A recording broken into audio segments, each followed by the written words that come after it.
अब हम सीखते हैं अलिफ। तो अलिफ से कौन सी चीजें शुरू होती हैं? अंगूर।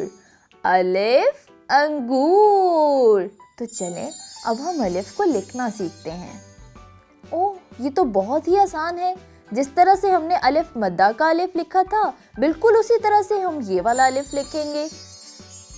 सबसे ऊपर वाले नुक्ते पे पेंसिल रखेंगे और इसको नीचे की तरफ लेकर आएंगे और तमाम नुकात को आपस में मिला देंगे, तो ये बन जाएगा अलिफ।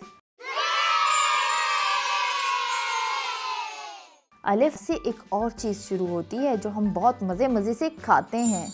वो क्या है? अलिफ अनार। अलिफ अनार। इस अलिफ को भी बिल्कुल उसी तरह से लिखेंगे जिस तरह से हमने पहले लिखा। सबसे ऊपर वाले नुक्ते पे हम अपनी पेंसिल रखेंगे और नीचे लाते हुए तमाम नुकात को आपस में मिला देंगे, तो ये बन जाएगा अलिफ। तो प्यारे बच्चों, अब बिल्कुल इसी तरह से आप बाकी तमाम अलिफ की मश्क करें और अपनी मामा को दिखाएं। अब आपको अलिफ मद्दा और अलिफ तो लिखना आ गया होगा। अल्लाह हाफिज।